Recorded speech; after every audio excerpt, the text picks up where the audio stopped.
सभी गायत्री साधक मेरे हृदय के बहुत निकट हैं, चाहे वो कोई भी हों, चाहे वो मेरी वीडियो देखते हो ना देखते हो। आप ये मत समझना वीडियो देखने वालों के लिए कह रही हूँ मैं। जिनको ये पता भी नहीं है और जिनको मैं जानती भी नहीं हूँ, वो भी गायत्री साधक मेरे हृदय के बहुत निकट हैं। पता नहीं क्यों ऐसा होता है, लेकिन है ये बात सत्य। और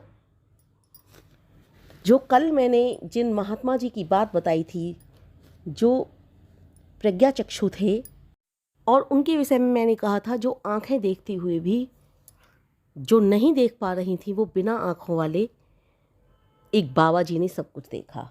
उनके विषय में मैंने बताया था कि उन्हें हिंदू मुसलमान, यहाँ तक कि सभी जितने भी वहाँ के उस समय के लोग थे बड़े बड़े, सभी मानते थे। नाना साहब का नाम लिया था मैंने, बहादुर शाह जफ़र का नाम लिया था, और भी बहुत सारे जो थे, उनका अजीमुल्लाह खान वगैरह, उनका सबका नाम लिया था मैंने।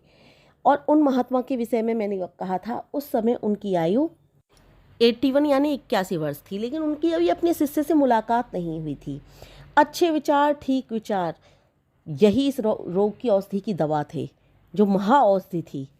और जो विचार, जो अच्छे विचार थे, अच्छी दवा थी, वो कहाँ मिलती हमें? वो तो गायत्री साधक के पास होती है, जो परम पिता परमेश्वर के बहुत निकट पहुंच जाते हैं। आप सोच रहे होंगे गायत्री साधक के पास ही अच्छे विचार क्यों होते हैं? वो इसलिए होते हैं गायत्री साधक के पास अच्छे विचार, क्योंकि गायत्री मंत्र के जप के द्वारा हमारी बुद्धि सुदृढ़ होती चली जाती है और हमारे विचार उत्तम होते चले जाते हैं। हमारे अंदर की जो कलुषता है वो समाप्त होती चली जाती है।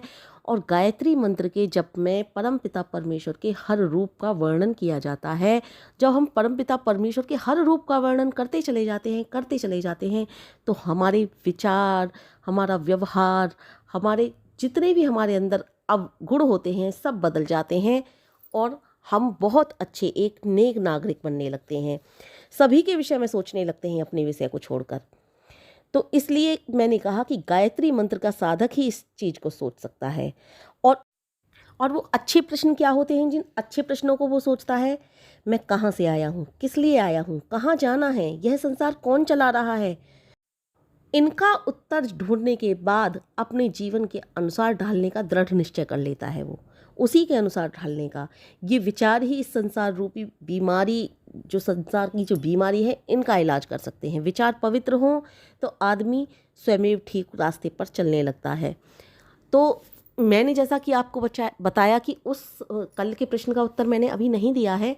उस दौरान क्या दशा थी हमारे भारत की, मैंने आपको बता दिया। उस दौरान हमारे बहनों को, माताओं को, स्त्रियों को तो बिल्कुल कुछ भी सोचा ही नहीं जाता था। मैंने जैसे बताया कि उस दौरान स्त्रियां चप्पल जूते भी नहीं पहनती थी। वेद शास्त्रों को तो पढ़ने की बात बहुत दूर रही, उनको शिक्षा भी ग्रहण करने का अधिकार नहीं था। उस समय कुछ एक बहुत बड़े घरों की महिलाओं ने शिक्षा ग्रहण की थी, तो वो क्योंकि रानी महारानियों के बच्चे थे, राजा महाराजाओं के बच्चे थे, तो उनसे कोई कुछ कहता भी नहीं था। लेकिन जो छोटे छोटे घरों की, या फिर कहूँ तो प्राय जो आम मानव थे, सामान्य मनुष्य थे, उनके घरों में स्त्रियों की बहुत दयनीय दशा थी। या फिर यूँ कहूँ तो सिर्फ कोई ही राजा महाराजा के बच्चों को छोड़कर सभी मनुष्यों की बहुत दयनीय दशा थी। क्यों थी सभी मनुष्यों की? स्त्रियों की ही नहीं कहा, यहाँ मैंने कहा सभी मनुष्यों की। क्यों थी? क्योंकि उस समय शिक्षा का अभाव था। शिक्षा का अभाव क्यों था? क्योंकि जिस देश में स्त्री का सम्मान नहीं होता, जिस जगह पर स्त्री ही अशिक्षित हो, वहाँ पर कोई भी मनुष्य कैसे आगे बढ़ सकता है? यहाँ पर कुछ लोग, मैं एक श्लोक बोलना चाहूँगी, मनुस्मृति को दोष ना दें, क्योंकि मैं मनुस्मृति के ऊपर नहीं जा रही हूँ। मैं मनुस्मृति एक विचारधारा है, केवल मनु महाराज की विचारधारा है वो। तो कहीं पर उनके विचार अच्छे, कहीं पर लोगों को उनके विचार बुरे नज़र आते हैं। लेकिन ये विचार तो शायद सबको अच्छा लगता होगा, जो उन्होंने कहा यत्र नार्यस्तु पूज्यन्ते रमन्ते तत्र देवता। तो यही बात है, जहाँ पर नारी का सम्मान होता है वहाँ पर देवता निवास करते हैं। और हमारे देश में उस समय नारी का सम्मान नहीं था, और नारी का सम्मान ही नहीं था तो नारी को कहाँ से अच्छी बातें समझ आती? जब नारी को शिक्षा ही नहीं थी, नारी को किसी रूप में समझा ही जाता नहीं था, किन्हीं विचारों में नारी को नहीं बिठाया जाता था, तो नारी मनुष्य का, यानी कि अपने बच्चों का उत्थान के लिए कैसे आगे बढ़ाती?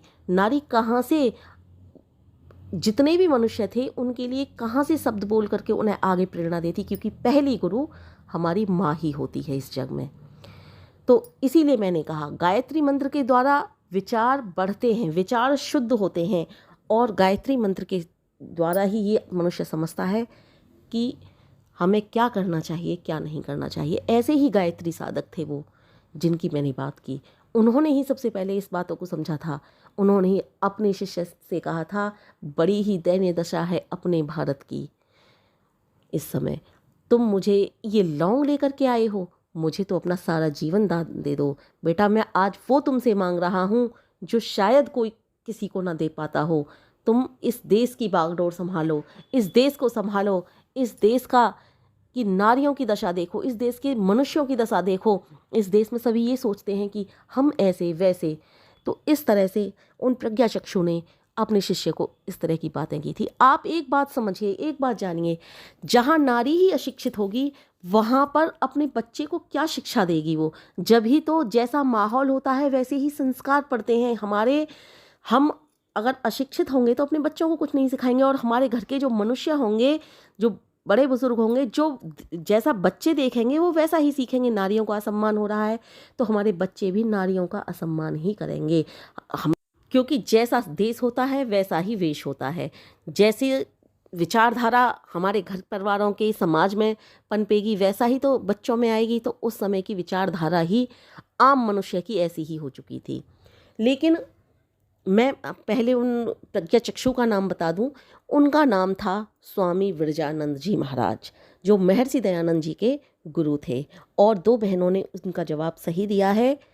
एक तो मेरी बहन ऋचा त्रिपाठी हैं, एक मेरी बहन अनीता मीना है, और एक और मेरे भाई हैं, उन्होंने भी इस प्रश्न का जवाब ठीक दिया है। और 3 ही लोगों ने इस प्रश्न का जवाब दिया है, और उनका नाम बहुत कम किताबों में कापियों में आता है। महर्षि दयानंद सरस्वती जी का तो भी थोड़ा बहुत लिखा गया है, लेकिन उनका नाम तो बहुत ही कम आता है। क्योंकि जो जितनी भी बुराइयां थी, जितने भी आडंबर थे, जितने भी पाखंड थे, सभी महर्षि दयानंद सरस्वती जी ने जाकर के दूर किए थे, क्योंकि उन्होंने गुरु से अपने से शिक्षा ली थी। और देखिए, आज मैं कहीं जाकर के प्रवचन देने लगूं, मुझे ये करना है, मुझे वो करना है, मुझे वो करना है, तो क्या लोग मेरी बात मान लेंगे? नहीं मानेंगे ना। चाहे लोग मुझे कितना भी पूजते हों, लेकिन सरकार नहीं चलने देगी। इसलिए महर्षि दयानंद सरस्वती जी ने क्या काम किया कि वो भाषण तो देते ही थे, लोगों में अपनी जागरूकता तो फैला ही रहे थे, लेकिन उन्होंने राजाओं और महाराजाओं को आगे ला करके ये कार्य किया। जैसे कि अब इस समय राम मंदिर बना है तो वो कानून की जरिए ही बना है ना। कह तो कितने वर्षों से रहे थे राम मंदिर बनना चाहिए बनना चाहिए, लेकिन जब तक कानून में ये प्रस्ताव पारित नहीं हुआ तब तक, या फिर संसद में नहीं हुआ तब तक राम मंदिर नहीं बना। इसी तरह से महर्षि दयानंद सरस्वती जी ने राजा महाराजाओं को आगे किया और खुद पीछे रहे। राजा महाराजाओं के ही जरिए, जो बड़े बड़े राजा महाराजा जिनका उस समय रुतबा चलता था, उनको आगे करके बुराइयों को, आडंबरों को कम किया। इसलिए कहीं भी किसी भी कुरीति के नाम पर अधिकतर महर्षि दयानंद सरस्वती जी का नाम आगे नहीं आता, क्योंकि उन्होंने सभी राजा महाराजाओं को आगे किया था। लेकिन हर कुरीति के पीछे एक वही शख्स था, एक वही विराला ऋषि था, जिसकी अधिकतर चर्चाएं नहीं होती हैं। तो ये बात उस समय की है जिस समय तक महर्षि दयानंद सरस्वती जी ने अपना कार्य अभी तक आरंभ नहीं किया था, और ईस्ट इंडिया कंपनी का शासक इस देश में अत्याचार करते हुए सारे देश में बाढ़ की तरह आगे बढ़ रहे थे। लोग दुखी थे, बार बार सोचते थे कि इस विदेशी राज्य से मुक्ति कैसे मिले। तब उस समय कानपुर के अंदर नाना साहब स्वामी दयानंद सरस्वती जी से मिलने आए। उस समय नाना साहब की आयु उतनी ही थी जितनी स्वामी दयानंद सरस्वती जी की। दोनों समान अवस्था के थे, दोनों नौजवान थे। नाना साहब ने स्वामी जी को यह काम सौंपा कि वह स्वतंत्रता चाहने वाले भिन्न भिन्न लोगों से तालमेल पैदा करें, उन्हें एक दूसरे के निकट लाएं, उन्हें बताएं कि देश की नैया प्रतंत्रता की मझधार में आ फंसी है। इसे बाहर निकालने और फिर स्वतंत्रता प्रदान करने के लिए सबको मिलकर कदम उठाना होगा। स्वामी दयानंद सरस्वती जी ने यह काम आरंभ किया। मराठों और राजपूतों के एक भाग में रहने वालों के दूसरे भाग में रहने वालों के निकट लाने का यत्न किया उन्होंने। परंतु उन्होंने देखा कि इन लोगों के तो विचार आपस में मिलते ही नहीं। कहीं जातियों का प्रश्न है, कहीं बिरादरियों का, कहीं छुआछूत का, कहीं छोटेपन का, कहीं बड़ेपन का। उन्होंने देखा कि लोग एक दूसरे का हाथ का खाना तक बना नहीं खाते, अपनी जाति वाले के सिवाय किसी दूसरी जाति वाले को अपना नेता या सरकार मानने को तैयार नहीं। 3 वर्ष तक गंगोत्री में से गंगा सागर तक, राजस्थान से रामेश्वर तक घूमते फिरते वो किसी तरह से सब लोगों को मिलाकर एक करने की प्रेरणा दे सके, परंतु निराश हो गए। 1857 के स्वतंत्रता युद्ध में बलिदान तो बहुत हो गए, परंतु इन बलिदानों के बावजूद वह युद्ध असफल हुआ, तो विचारधारा के कारण। इसलिए मैंने विचारों को कहा है, इसलिए विचारों को के लिए आगे कहा है कि विचारों से ही सब कुछ होता है। और ये विचार किस प्रकार एक होंगे, जब स्वामी दयानंद सरस्वती जी उस समय यह बात नहीं समझा पाए थे। क्यों नहीं समझा पाए थे?